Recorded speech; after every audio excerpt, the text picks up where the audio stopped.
I'm 34, male, and the worst and best day of my life happened on the same Saturday in June. 230 people were seated in the church. The string quartet was playing. My best man was standing next to me in a tailored suit that cost more than my first car. Everything was perfect. Everything was about to become a disaster. I'd met her 5 years ago at a mutual friend's birthday party.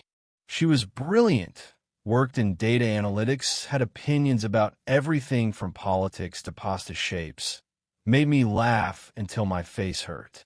We dated for 3 years before I proposed at that same beach where we'd first met. She cried and said yes and immediately started planning. Pink centerpieces, custom vows, a photographer from some fancy magazine she loved. Her sister was the maid of honor. Her mother was coordinating every detail like it was a presidential inauguration. The morning of the wedding, everything seemed normal. My bride, let's call her S, had texted me at 6 a.m. saying she was nervous but excited. I texted back some terrible joke about cold feet that she didn't respond to, but that wasn't unusual. Bride superstitions. Couldn't see me before the ceremony. By 4:47 p.m., the church was packed. Relatives I'd met once were seated next to people I'd known my whole life. Her mother was crying happy tears in the front row. The organist had already played through the prelude twice. I was getting texts asking where the bride was. At 5:15, her sister, let's call her Kay, came to the vestry looking shaken. She's not at the venue, Kay said. She left the bridal suite an hour ago. Nobody knows where she is. For a second, I thought it was a joke.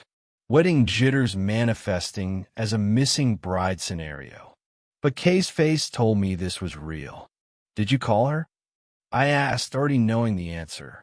20 times. It goes to voicemail. Her phone is off. The panic that hit me wasn't the romantic kind. It was the primal kind. The kind that makes you wonder if someone you love has been in an accident. If she's hurt. If something catastrophic has happened that you can't control. I called 911. Reported her missing. The police sent 2 officers who took my statement, while my best man stalled the crowd with speeches. Can you imagine that? 200 people sitting in uncomfortable chairs, sweating through their clothes, while the groom is filing a missing person report. By 6:30, the narrative started changing. The police officer, a woman named Detective Sanders, came back with new information. We found her, she said. She's at a hotel near the airport. She's fine. She's alive. Where is she now? Is she coming? Should I wait? Sir, she's there with another person. A man. She checked in this afternoon under a false name. The words didn't make sense in the order she was saying them. My brain couldn't assemble them into something coherent. She left you a note, the officer continued, handing me an envelope. I opened it with shaking hands. The handwriting was hers, the same careful script she used to write grocery lists and love notes. I'm sorry. I can't do this. I love someone else. I've been in love with someone else for months. I don't know who I was trying to fool by going through with the wedding, but I can't marry you when I'm in love with another person. You deserve better than this. I'm a coward for doing it this way, but I couldn't face you. I hope you can forgive me eventually. S. My best man was reading over my shoulder. I watched his face go from confusion to anger. Who is it? He asked. Who's the guy? I didn't have an answer. The police didn't have an answer. I just knew that the woman I'd planned to spend my life with had left me at the altar to run away with someone else. The church was still full. Confused. Waiting. I had to go tell 200 people that the wedding was off. That my bride had left me. That I didn't know what was happening. Walking out through that vestry, past my parents' shocked faces, past her mother who was demanding to know what was going on. That was the hardest walk I've ever taken. harder than the walk to the altar would have been. Qley followed me out to the parking lot. She was crying. "I don't know anything about this," she said. "I swear to God, I don't know who she's with. I talked to her this morning, and she seemed fine. She was excited, or she was pretending to be excited. I can't even tell anymore." I believed her. Qley had always been kind to me. S is opposite in a lot of ways, quieter, more grounded, worked as a physical therapist. She'd never been anything but supportive of the relationship. "I'm sorry," Qley kept saying. "I'm so sorry. This is insane. She's insane." That's when things got weird, because Qley put her hand on my arm, and something shifted in the way she was looking at me. Not pity, something else. Something that registered as concern, but felt like more. "Let me help you figure this out," she said. "You shouldn't be alone right now. I should have gone home. Should have gotten drunk with my best man and processed the humiliation privately. Instead, I accepted her offer. We went to a bar near my apartment, and she sat with me while I tried to understand how someone could plan a wedding for 3 years and then just decide not to show up. Qley didn't try to make excuses for her sister. She didn't try to spin it into something romantic or tragic. She just listened while I talked, and there was something about her presence that felt grounded in a way nothing else did that night. "Do you want to know who he is?" Qley asked around midnight. "Yeah," I said. "I think I need to know." She pulled out her phone and scrolled through S's Instagram, which was now set to private, using some cached version. She found a photo from 3 months ago. A guy in the background at a coffee shop. Qley zoomed in. "His name is Derek," Qley said quietly. "He was a client at my clinic. S met him when she came to pick me up from work one day. Derek, the man my fiancé chose over our entire future, was named Derek. He's not even that impressive," Qley said, and I could hear the anger in her voice now. "He runs some kind of supplement business. Has a podcast about fitness philosophy. You can find 1,000 directs in any city in America. But she'd chosen him. She'd chosen Derek over me, over our plans, over 200 people sitting in a church holding their breath. That night, sitting in that bar with Qley, I made a decision that would change everything. I was humiliated. I was angry. I was heartbroken in a way that made rational thought impossible. But I was also something else, determined. I was going to find out exactly who Derek was and what he'd done to make my fiancé throw away everything we'd built. And then I was going to make sure he paid for it. Qley didn't know that's what I was thinking. She just saw a broken man, and she stayed with him until the bar closed. She drove me home. She made sure I drank water. She stayed on my couch, making sure I didn't do anything stupid. By morning, I had a plan. And by the end of that week, I would discover something that would make the altar betrayal look like a minor inconvenience. Sunday morning, I woke up on Qley's couch with her standing over me, holding a cup of coffee. For about 2 seconds, the betrayal of the previous day didn't exist. Then crashed back. "You need to eat something," Qley said, handing me the coffee. I took it, drank it black, burned my mouth because I needed to feel something other than empty. "I want to hire someone," I said. "A private investigator. I need to know who Derek really is." Qley sat down across from me. "Are you sure that's a good idea? Doesn't that seem like something that's going to keep you stuck?" "I don't care," I said. "I need to know what happened. I need to understand how someone goes from planning a wedding to leaving at the altar for a guy nobody even knows." She didn't argue. Maybe she understood that some people need answers more than they need to move forward immediately. I found a PI through a law school friend. His name was T, licensed professional, the kind of guy who'd seen every variation of human deception. I met him Monday afternoon in his office and told him everything. "I want to know who Derek really is," I said. "His background, his finances, his history, everything. T quoted me $3,200 for a comprehensive report. I paid him immediately using a credit card I didn't share with anyone. This might take a week, T said. Maybe 2. It took 5 days. T called me Thursday afternoon. You need to come in person. Some of this is better discussed face to face. That's never a good sign. I went to his office after work. He had a folder open on his desk with photographs, bank statements, and documents I didn't recognize. Derek Morrison, T began, age 31, originally from Sacramento. He moved to our city 18 months ago. Okay, I said. His supplement business is real, but it's not doing well. He's $47,000 in debt. Credit cards, business loans, unpaid taxes. The IRS is actually looking at him for tax evasion. So he's just a loser with money problems? That's the interesting part, T said. He slid a photograph across the desk. A woman, blonde, looked to be in her early 30s. That's Catherine, Derek's ex-girlfriend. They dated for 4 years. She just filed a restraining order against him last month. Why? He was controlling, financially abusive, convinced her to invest her savings in his supplement business. When that didn't work out, he blamed her. When she tried to leave, he stalked her, called her constantly, showed up at her house. The police got involved. Restraining order was issued. I felt something cold move through my chest. He's done this before?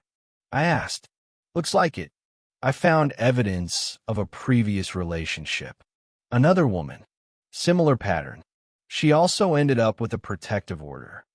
T pulled out more documentation. And there's something else. He showed me bank statements from Derek's account. Large deposits. Regular ones. Money coming from somewhere that didn't match his supplement business income. Micropayments, T explained. From multiple accounts. Different sources. Best guess? Some kind of scam operation. Could be cryptocurrency fraud. Could be catfishing schemes. Could be romance scams. But he's definitely running some kind of financial con. My fiancé had left me for a guy who was a financial predator. There's one more thing, T said. He pulled out a document that made my throat close. It was a marriage certificate from Las Vegas, dated 2 days after S left me at the altar. Derek and S were already married. He moved fast, T said quietly. Once he got her to leave you, he locked it down. Got her to marry him within 48 hours. That's a classic con tactic. Creates urgency. Makes it harder for people to figure out what's happening. She married him? I could barely get the words out. She did. And based on the timeline and his history, I'd be willing to bet he's already started working on getting access to her money. Bank accounts, investments, that kind of thing. I sat there trying to process what I was hearing. The woman I'd planned to spend my life with had left me at the altar for a financial predator who was now married to her and probably working to steal everything she had. What do I do? I asked. That depends on what you want, T said.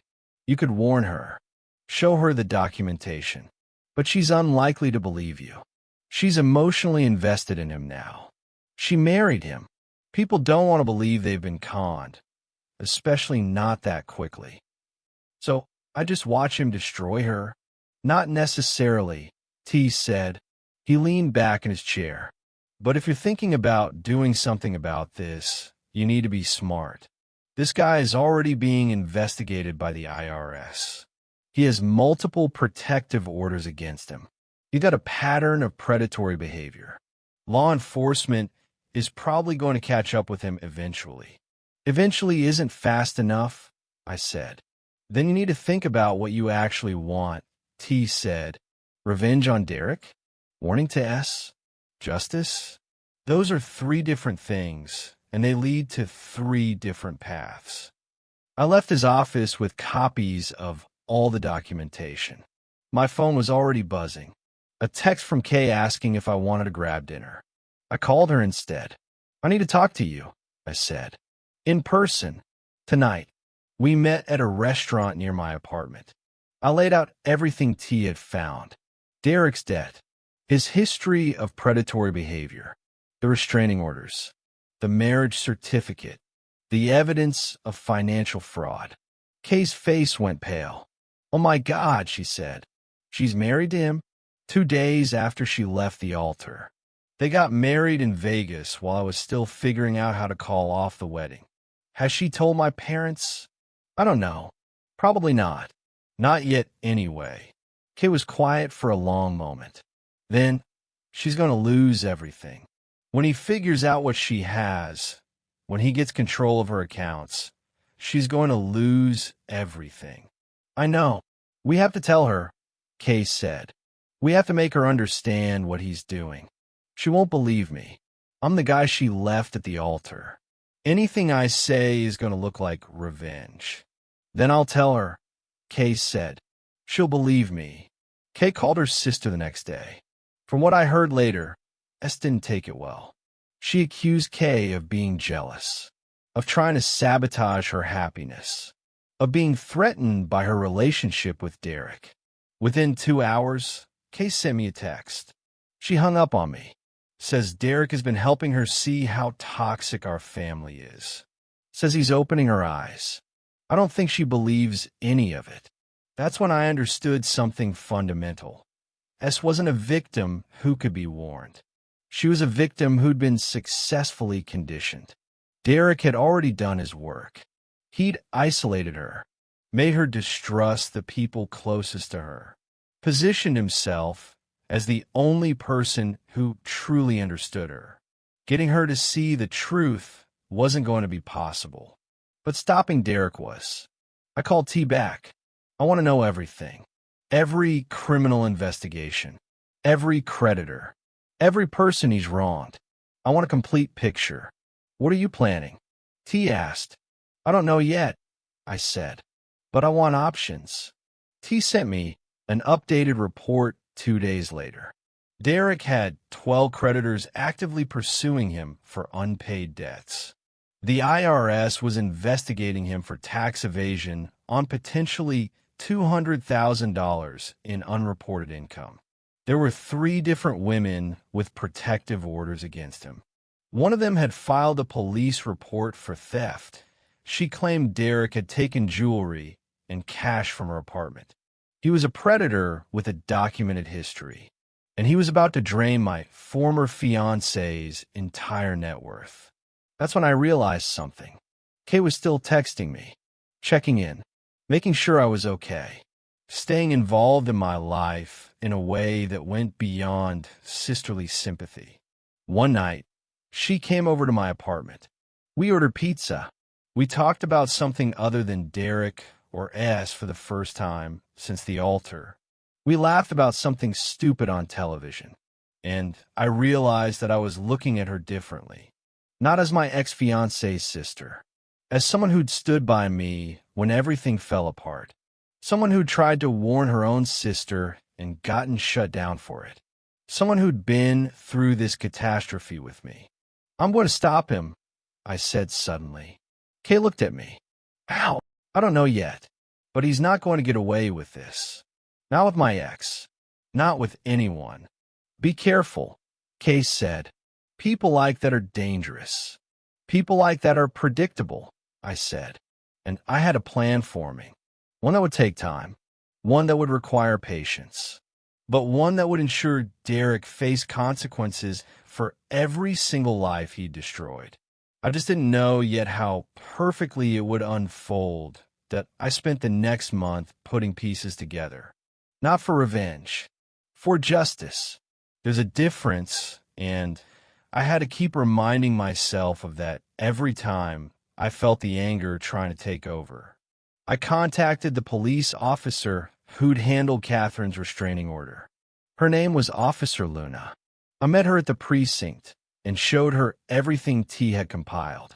She already knew about Derek's pattern. She'd been frustrated because Catherine wouldn't press charges for the theft. She was too ashamed. too embarrassed that she'd been conned. "He's going to do it again," Officer Luna said, looking at the documentation. "He's going to do exactly what he did to Catherine with your ex-fiancée." "I know," I said, "but I want to make sure he doesn't get to do it a fourth time." "What are you proposing?" "I want to report the theft," I said. "Not as Catherine's behalf, but I want Catherine to know that someone else knows, that she's not alone. And I want to make sure there's an official police report on file about Derek Morrison and his pattern of behavior." Officer Luna took my information, explained that she tried to reach out to Catherine again, see if she wanted to press charges this time. But she warned me, this guy is smart. He covers his tracks. Getting solid evidence that sticks is hard. Then I need to give him a reason to stop covering his tracks, I said. Over the next 3 weeks, I did something that took every ounce of discipline I had. I made myself visible. I posted on social media about moving forward, about focusing on myself, about how I was grateful the wedding didn't happen because it meant I could find someone better, that I wanted Derek to see that I moved on, that I wasn't a threat, that I was no longer focused on him or what he'd done. Meanwhile, Kay and I were getting closer. We'd grab lunch, go for walks. There was something honest about our dynamic in a way that my relationship with S had never been. Kay didn't pretend, didn't construct narratives, just existed in the world as herself. One evening, she told me about a conversation she'd had with her parents. "They asked if I was seeing you," Kay said. "I told them the truth, that we'd been spending time together, that we were getting to know each other." "What did they say?" "My mother told me that S had forfeited the right to have opinions about our relationship when she left you at the altar." I hadn't thought about dating Kay in any serious way until that moment. But sitting there, looking at her, I realized something. She was the person I should have met first. She was the person who showed up, who didn't lie, who didn't run. "I want to ask you something," I said, "and I need you to know that the answer doesn't have to be yes." "Okay," Kay said carefully. "Will you go out with me? Like officially, as a couple, not as two people bonding over a mutual disaster." She smiled, actually smiled. "I was wondering when you were going to ask." The next morning, I called T again. "I need you to do something," I said. "I need you to contact the women with protective orders. All of them. I want to know if they're willing to cooperate with law enforcement." "What's the angle?" T asked. "Building a case," I said. "This guy has a pattern. If we can establish that pattern, if we can get law enforcement to treat it as a coordinated scheme rather than isolated incidents, it becomes a different kind of crime." T called me back 2 days later. "Catherine will cooperate. She's angry now. She wants to press charges for the theft. The other 2 women are hesitant, but they might come around." The police launched a formal investigation. Officer Luna was the lead detective. They started looking at Derek's finances more carefully. The IRS had already been investigating. Now local law enforcement was doing their own probe. Derek didn't know any of this yet. As far as he knew, everything was fine. He'd successfully conned my ex. He had access to her life. Now he was probably working on access to her money. I found out through Kay that he'd already started. He'd convinced S to add him to her investment accounts. He'd helped her refinance some of her savings. He'd gotten her to take out a loan against her house with him as a co-signer. Within 6 weeks of their marriage, he'd positioned himself to drain her completely. "We need to warn her," I told Kay. "We need to make her see what's happening before it's too late." "She won't listen," Kay said. "She's too deep now." Then we make sure she has to listen. We make sure she can't ignore the truth. That's when I contacted my attorney, told him everything. The investigation, Derek's pattern, the evidence of fraud, the fact that S had been targeted and was about to lose everything. "You want to get a restraining order against him," my attorney said. "You want to establish that he's a threat. I want to expose him, I said. I want every step he takes from here forward to be documented. My attorney filed paperwork. We appear before a judge. I presented the evidence T had compiled, the pattern of predatory behavior, the documented history of financial exploitation, the pending criminal investigations. The judge granted a temporary restraining order against Derek. He couldn't contact me. He couldn't get within 500 feet of my residence or workplace. It was a legal acknowledgement that this man was dangerous, that his behavior constituted a threat. Derek found out through S. She'd been served with paperwork explaining the restraining order. She called me furious. "What the hell are you doing?" she screamed. "You're ruining my marriage. You're making this up because you're angry that I left." "I'm not making anything up," I said calmly. "I have documentation of Derek's previous relationships. All of them. All of them ended with protective orders. All of them involve him stealing money and emotionally manipulating women." "You're lying." "I'm not. And the police are investigating him right now. The IRS is investigating him. You can call them and confirm it yourself." She hung up, but the seed had been planted. And when Officer Luna reached out to S with information about the investigation, when Catherine agreed to speak to her about her own experience, when the second woman with a protective order decided to press charges, S started to understand. It took 2 weeks.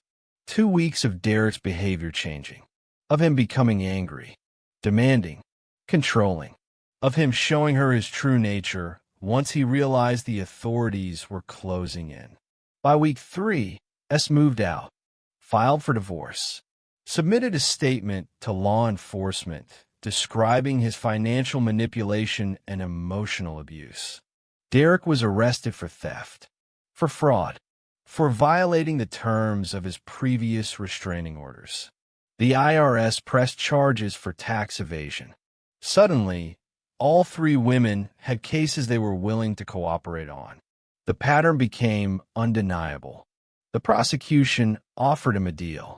Plead guilty to fraud and theft, do 18 months, or go to trial and risk 20 years if he was convicted on all charges. Derek took the plea. 6 weeks later, I sat in the courthouse gallery while he was sentenced. 18 months in federal prison. 3 years of supervised probation after that. Restitution to the women he'd victimized. Restraining orders from all of them. And a permanent record that would ensure he could never do this again.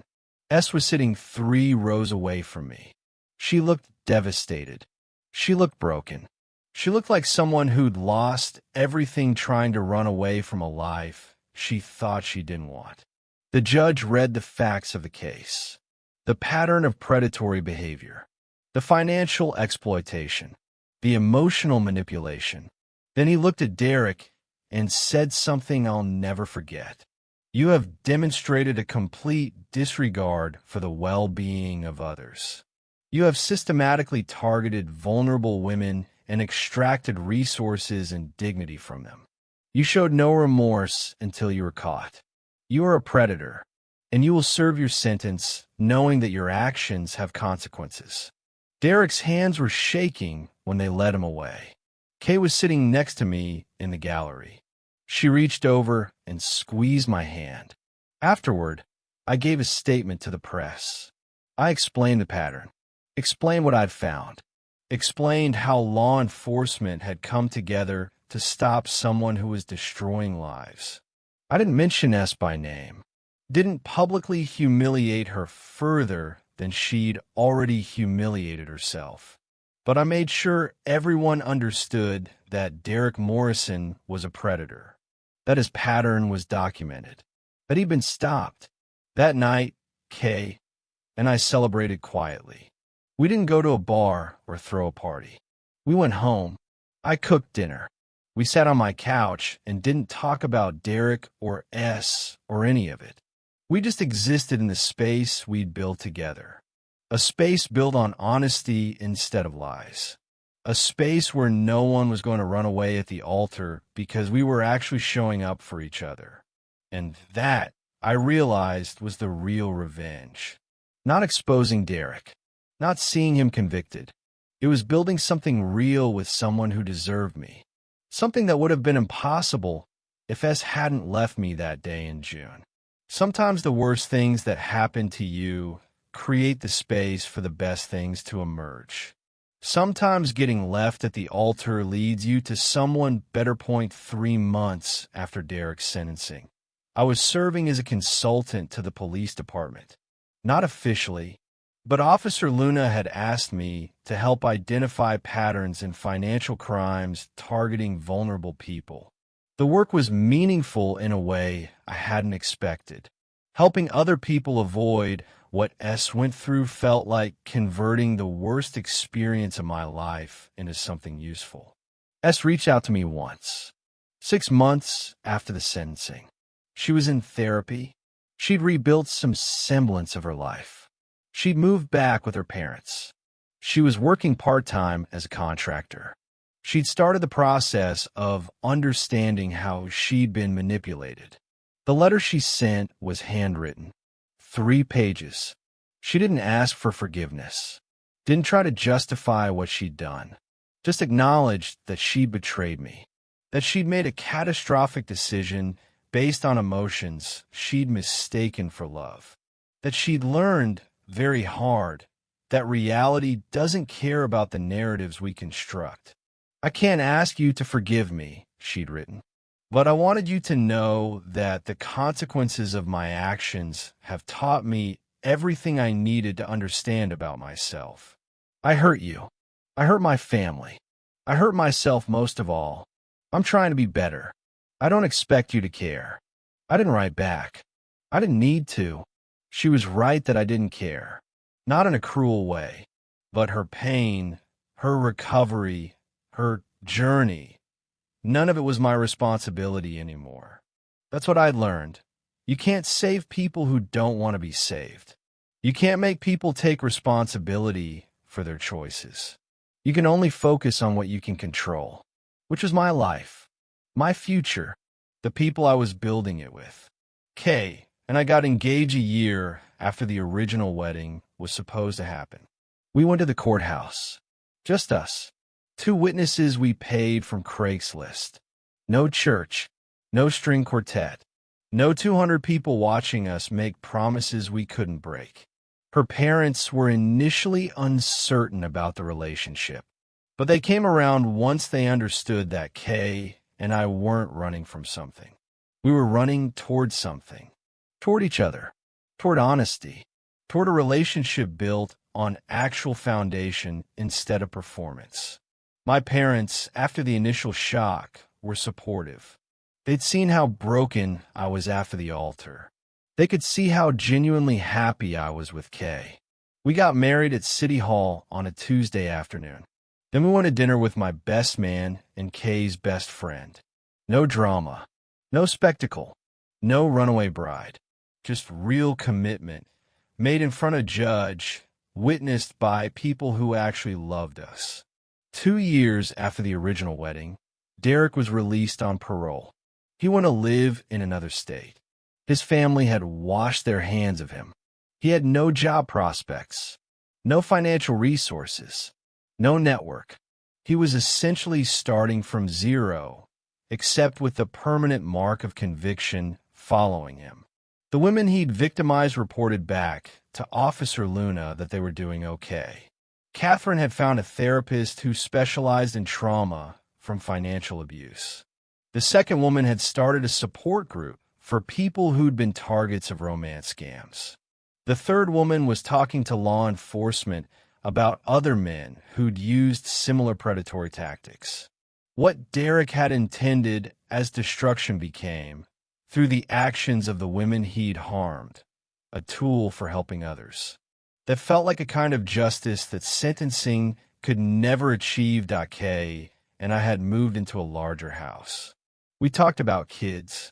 We talked about futures that didn't exist in some fantasy narrative, but in actual, lived reality. She continued working as a physical therapist. I'd moved into a management position at my firm. We paid our bills. We fought occasionally. We made up. We existed in the ordinary miracle of a life that wasn't being blown apart by betrayal and manipulation. Sometimes I thought about what would have happened if S had just broken up with me instead of leaving me at the altar. If she had the courage to tell the truth instead of running. If she'd been honest about Derek and given me a choice about how to respond. We probably would have ended on better terms. I probably would have less trauma. My family wouldn't have been humiliated in front of 200 people. But I also wouldn't have met Kay in any meaningful way. I wouldn't have found someone who showed up, who didn't run, who actually valued honesty over fantasy. So sometimes, when I'm being honest with myself, I'm grateful for the altar betrayal. Not because it was good, but because it created space for something better. Something real. One day, 3 years after the original wedding, I got a call from T, the private investigator. Derek had been arrested again. Different state. Different woman. Same pattern. He'd violated his parole, violated his probation, gone right back to doing what he'd always done. This time, the sentence was longer. 8 years. The judge didn't show mercy because Derek had shown that he was incapable of change. The pattern was documented. The trajectory was clear. He was going to spend his entire adult life in prison if he kept making the same choices. I thought you should know, T said. Thanks, I said. I told Kay when she got home from work. She shook her head. People like that never learn, she said. No, I agreed. They don't. But I had learned. I'd learned that you can't control other people's choices. You can only control how you respond to them. You could be destroyed by betrayal, or you can be redirected by it. You can let someone else's terrible decisions define your life, or you can use the momentum of their chaos to build something solid. The worst day of my life led to the best period of my life. S's betrayal led to my honesty. The disaster of the altar became the foundation of something real. At night, lying in bed next to Kay, I sometimes thought about who I'd be if S had shown up that day. If she'd walked down the aisle. If we'd gotten married and eventually discovered the same incompatibilities that made her run to Derek. If we'd spent years trying to build a life on a foundation of her dishonesty. That version of me would have been miserable. That version would have eventually woken up in a marriage where he was being lied to.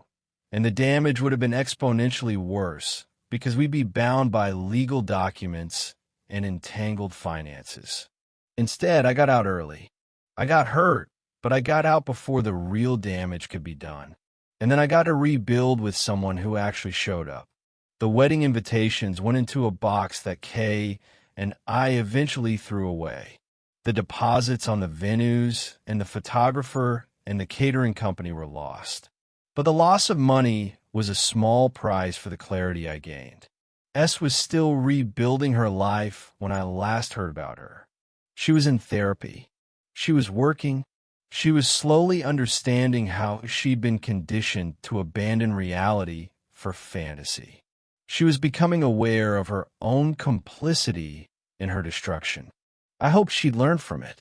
I hoped she'd eventually understand that honesty, even when it hurts, is always better than the performance of being someone you're not. But her journey wasn't my concern anymore. My concern was the life I was building with Kay. The real life. The one built on trust and honesty and showing up day after day for another person. Sometimes revenge is public. Sometimes it's legal. Sometimes it's about exposing someone's crimes and watching them face consequences. But the best revenge is always private. It's building something real when someone else is out there destroying everything they touch. It's finding happiness not despite the betrayal, but because the betrayal forced you to rebuild authentically. It's marrying the right person instead of the wrong one. And that in the end, is the sweetest victory of all. If your bride leaves you at the altar for a financial predator, subscribe, because apparently the best part of that nightmare is accidentally meeting someone better on the way down. Plot twist guaranteed.